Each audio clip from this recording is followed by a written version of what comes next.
Ayan, tayo din makikinabang nito. Yung mga pati doon sa kabila, esplanade din yan, no? Magkabihin 50 kilometers po ang ating lalakbay, makakatulong sa financial. Doon na lang po sa inyong suporta po ang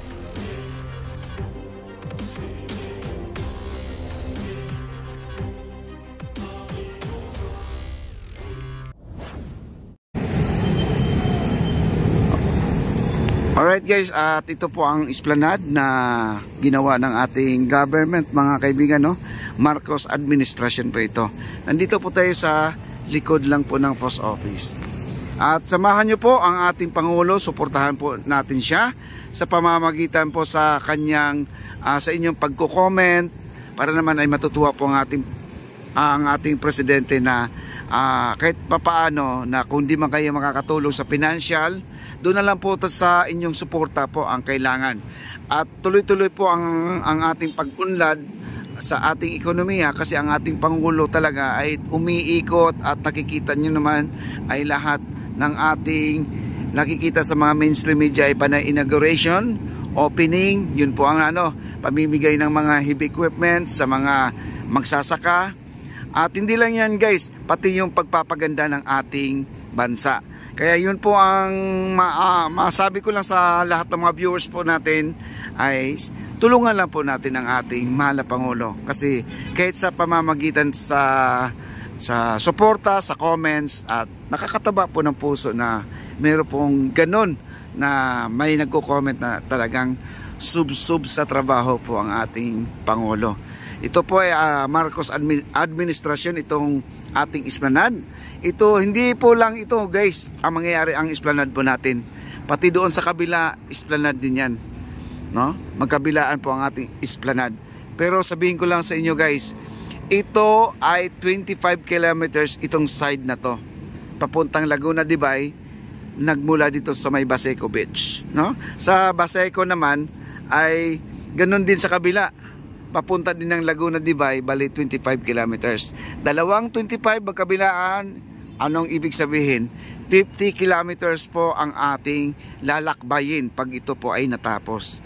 At tulungan po natin guys, kasi tayo lang po ang nakakalam sa ating sarili kung saan po tayo lulugar at saan po tayo tatama. Kasi ang ginawa ng ating gobyerno ay para po sa Pilipino. Ayan, tayo din makikinabang nito. Yung mga nanlalait dito sa project na to, at ang sabi wala pong nagawa ang ating mahal na Pangulo. Ayan po, at ipapakita ko po sa inyo itong project na to. Yan, napakaganda guys. Tara po, ikot po tayo ha. Ayan, ikot po tayo. Grabe oh. Baluster po na ginamit, yung same lang po doon sa Fort Santiago, Arroceros guys. Ayan. At binuhusan na pala nila guys, oh, may buhos na pala to. Ito yung sinasabi ko, may palaman na. Ayun, matigas na pala guys, oh. Ayan, matigas na. Wow, meron na pala. Kaya pala naglalagay na sila ng biranda mga kaibigan. Ito yung biranda, oh. Ayan, bakal ang ginagamit nila, no? Talagang street na street yan. Ito, bakal yan. Yan, yung square na bakal. Ayan. Hanggang doon sa dulo. Alam nyo dito, minsan, madalas sila dito overtime, no? Hanggang alas 10 po sila dito sa kanilang pagtatrabaho. Bakit po? Kasi itong lugar na to ay, kung tutusin nga guys, matatapos lang po ito sa 5 buwan papuntang Arroceros. Pero sa ngayon guys, maantala po ang kanilang trabaho dahil gawa ng meron pong mga aberya dito sa kanilang project, sa matatamaan po ng kanilang project. Yung squatter, yung Arroceros, Forest Park, yung maraming bato. At ang pangatlo, yun ang tulay. Yung tulay na hindi natapos na putol doon, na puro bakal. Tapos napakalaki ng poste. Yun po ang problema guys, kasi yun po talaga ay tatamaan po ng pilote yun. Tatamaan ng ating esplanade. Ayan, paalala ko lang po. Ayan po, sabi ko lagi sila nag-overtime. Yun po ang kanilang LED. Ilaw po yan guys, ilaw po yan. Kaya dito kailangan po meron silang ilaw dahil nag-overtime sila madalas. Kaya yun, no? Grabe guys, napakaganda dito. Oh. Ayan, meron na silang biranda. Yung biranda na yan, oh.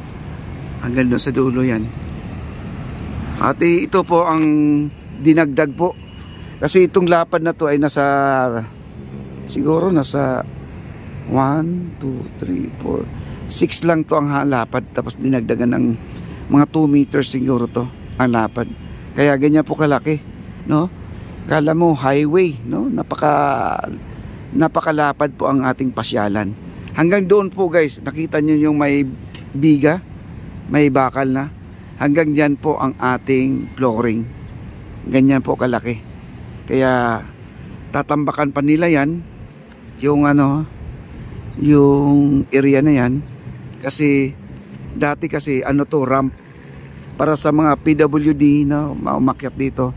Kasi dati ay project po ni Isko to. Nung di natapos, kinuha po ng ating national. Kaya tinuloy po ng ating national to. Kaya yon, napakaganda po ito. Kasi yung pilote naman dyan guys, yung nakikita nyo, yun po ang gagamitin dyan papunta doon sa ilalim ng tulay. Yun po ang magiging nila,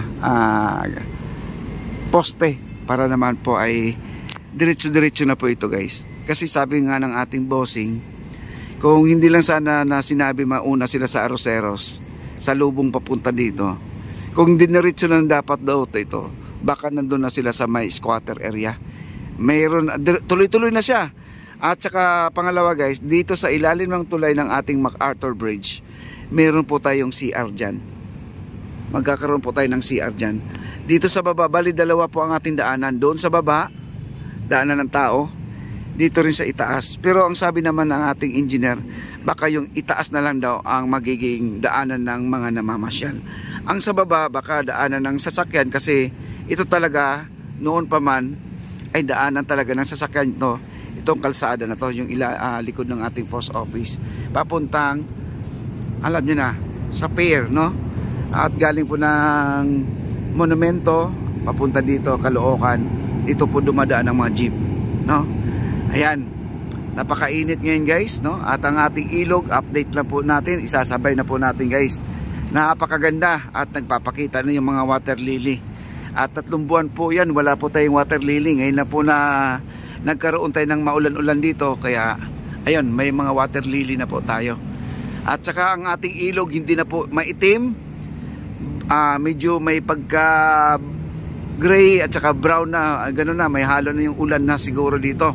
Kasi madalas umuulan po ang ating bansang Pilipinas ito, at nag-iba po ang kulay ng ating tubig.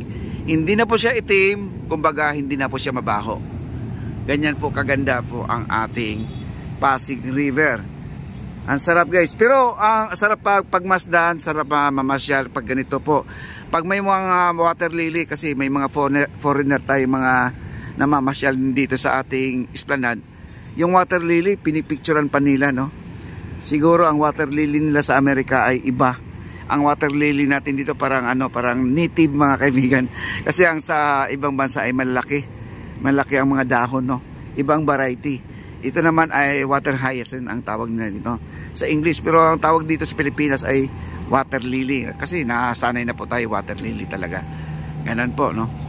At di po tayo makapag-live mga kaibigan gawa ng mahina ang signal. Ayan, maraming salamat po sa mga nandito. Thank you so much po. Bye-bye.